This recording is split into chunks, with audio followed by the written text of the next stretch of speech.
C'est toujours un plaisir de vous retrouver, mesdames, messieurs. Bonjour et bienvenue dans ce journal.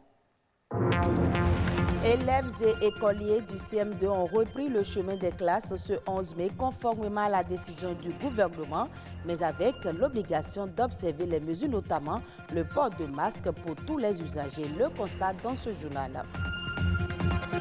Les inondations au Bénin sont-elles inévitables à chaque saison des pluies? C'est la même situation. Les populations ne savent plus à quel sein se vouer.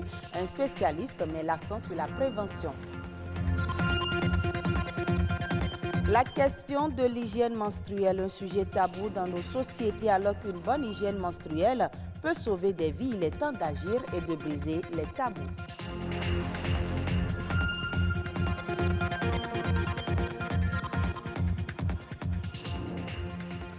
Reprise des classes ce lundi 11 mai après plusieurs semaines d'arrêt de cours. C'était une décision du gouvernement qui avait fermé les écoles dans le cadre de la riposte contre la COVID-19. Une reprise des activités pédagogiques conditionnée par le respect strict des gestes barrières, à savoir la distanciation sociale, le port systématique des masques et le lavage régulier des mains. Une de nos équipes a sillonné quelques établissements scolaires. Le reportage de Aurélie Sauton. CEG2 de Godomé ce lundi matin. Les classes ont effectivement repris. Élèves et enseignants ont répondu présents et les activités pédagogiques ont redémarré sans protocole. Si la mesure du port de masque n'est pas totalement respectée, celle concernant le lavage des mains est suivie à la lettre. En témoigne la présence du dispositif de lavage devant chaque salle de classe. À quelques pas de là, cette école privée. Ici, des dispositions particulières sont prises pour faire respecter les consignes du gouvernement. C'est seulement le CM2 qui est là, comme l'a exigé le gouvernement. Il y a certains qui étaient venus sans leur masque. Donc, pour observer les mesures barrières, j'étais obligé de renvoyer tous ceux-là qui étaient sans masque. Ils sont partis à la maison pour revenir maintenant avec leur masque. Donc, par rapport à la classe, c'est vrai, nous sommes privés, les classes ne sont pas si vastes. Mais la classe dans laquelle nous sommes actuellement, c'est une classe de la maternelle qui est un peu plus vaste. Donc, on les a mis dans la classe et puis afin de respecter les mesures de distanciation.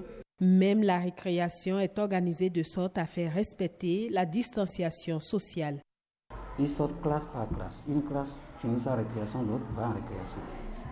C'est ce que nous avons fait pour la récréation. Pareil dans l'enceinte de ce complexe scolaire situé à Togbendaro.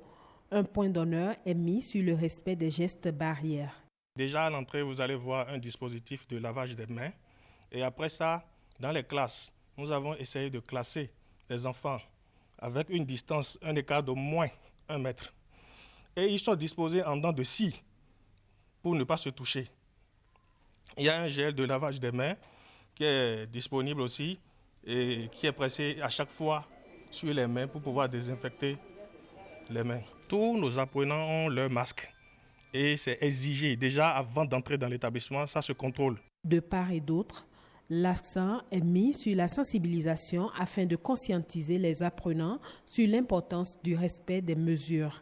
Il n'y a pas de sanctions prévues, mais nous sommes là et nous les contrôlons à chaque fois.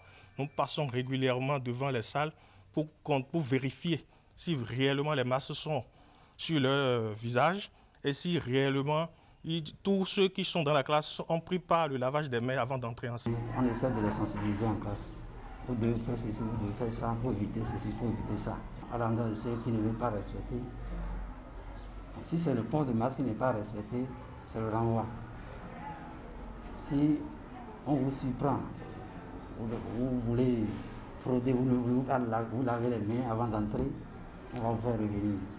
On peut retenir que chaque établissement trouve les moyens de faire respecter les gestes barrières afin de protéger les apprenants. Toutefois, la responsabilité des enseignants et des parents est aussi engagée en vue de mettre les enfants à l'abri de cette pandémie. Et puis, par rapport au coronavirus, le Niger révise à la hausse son budget pour l'année 2020. Ce réajustement est censé aider le Niger à faire face aux effets socio-économiques du coronavirus.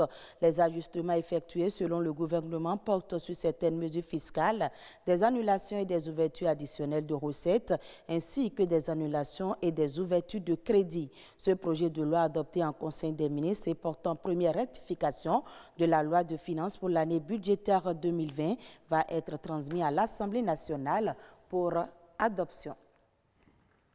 Suivons à présent le reste de l'actualité nationale en bref et en images. C'est une présentation de Rodrigue Babagbeto.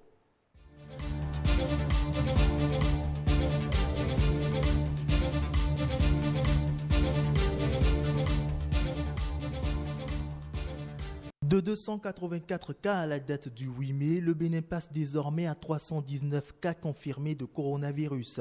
D'après un point fait par le gouvernement le 10 mai, 255 personnes sont sous traitement, 62 sont guéries et 2 décédés. Ainsi, 35 nouveaux cas se sont ajoutés au bilan du 8 mai dernier, une augmentation due selon le gouvernement au dépistage de masse au sein de certains groupes cibles, notamment les enseignants, dans la perspective de la reprise des cours et les agents de santé. Les différents acteurs de l'enseignement supérieur au Bénin sont désormais obligés de se plier à un nouveau calendrier en raison du coronavirus. D'après le calendrier publié le 6 mai 2020 par le ministère de l'Enseignement supérieur, le deuxième semestre doit prendre fin le vendredi 31 juillet prochain et la rentrée universitaire 2020-2021 est fixée au lundi 28 septembre prochain. Les vacances universitaires ne dureront donc que 8 semaines. Elles vont du lundi 3 août au dimanche 27 septembre 2020. À combien revient l'Internet au Bénin? Selon un classement publié par l'agence Ecofin, il est encore très cher. Le Bénin demeure parmi les pays d'Afrique où le prix moyen du gigaoctet de data mobile est encore très élevé. Alors que le pays occupait la 215e place mondiale et la 49e place sur le continent en 2019, avec un prix moyen de 20,99 $ américains, soit environ 12 700 francs CFA. Il est désormais à la 222e place mondiale et la 48e place africaine, avec un coût moyen du gigaoctet mobile estimé à 27,22 $ américains, soit environ 16 475 francs CFA.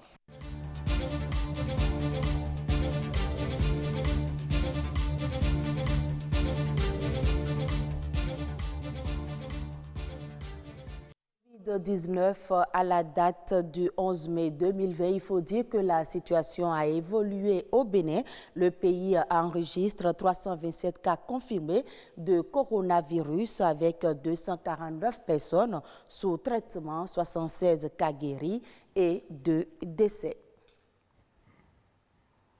Autre élément dans ce journal, l'année 2019 a particulièrement connu des pluies abondantes au Bénin, une pluviométrie exceptionnelle qui a provoqué des inondations sur toute l'étendue du territoire national.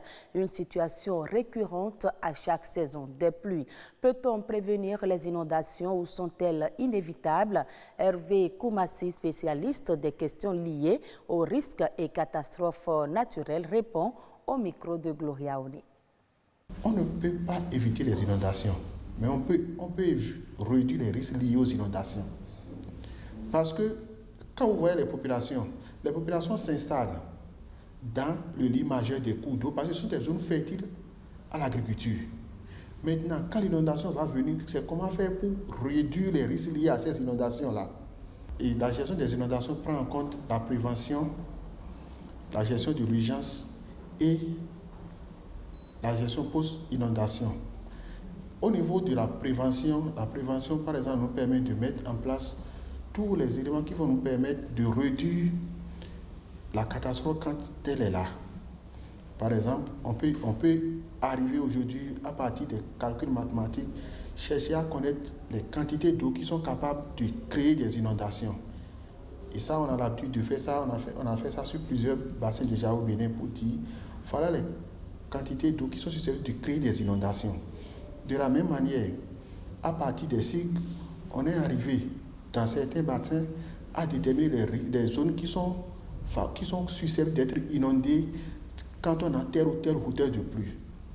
Donc quand on prend par exemple les inondations fluviales créées au niveau des cours d'eau, ça c'est au niveau des cours d'eau, on peut arriver à déterminer quelle est la hauteur de l'eau capable de créer une inondation dans cette zone-là.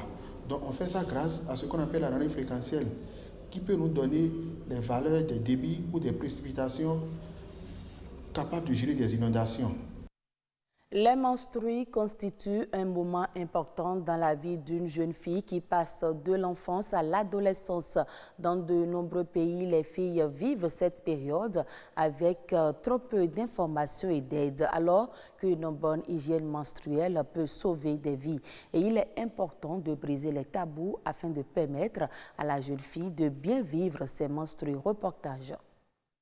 C'est une spécificité féminine, on peut encore la désigner comme un phénomène physiologique chez les femmes. Quand elles arrivent, les menstrues rappellent la fécondité. La femme est alors capable de concevoir. Mais dans de nombreux pays, les menstrues sont source de discrimination sexuelle et le plus souvent tabou. Bon, les menstruations ne peuvent pas être un sujet tabou, puisque cela concerne la vie normale d'une femme. Il n'y a pas de femme qui n'aurait pas normalement des règles. Il faudrait que ces tabous soient levés immédiatement. Simple phénomène biologique, mais dont la gestion présente d'énormes difficultés et constitue parfois un obstacle à la vie de la jeune fille. Les menstruations, ça commence à des âges variés. En moyenne, on s'attend à avoir les règles la première fois autour de 14 ans. Les femmes et filles en période de menstruation sont souvent considérées comme sales ou impures, ce qui peut créer des dysfonctionnements dans la vie de cette dernière. De nombreuses attitudes et croyances culturelles négatives leur sont encore associées. Toutefois, la jeune fille qui a ses menstrues doit prendre soin de son intimité. Cela lui éviterait les sensations d'irritation, les infections ou encore les odeurs. Il y a les serviettes hygiéniques qui imitent les couches traditionnelles et puis il y a les tampons qui sont insérés, eux, dans la cavité vaginale. Donc il faut choisir un modèle ou peut-être mixer les modèles, ça dépend de l'habitude de la femme et surtout changer régulièrement. Donc la fréquence de changement doit être en moyenne de 4 heures. Briser toute superstition liée aux menstrues et assurer aux femmes de bonnes conditions sont les problématiques importantes du développement. La célébration de la Journée mondiale de l'hygiène menstruelle à l'Université d'Abomey-Calavi a été l'occasion pour dialoguer sur l'environnement de l'hygiène menstruelle et à émettre quelques pistes de solutions. Et c'est la fin de ce journal. Merci de l'avoir suivi. Je vous retrouve avec plaisir à 19h45 pour d'autres informations.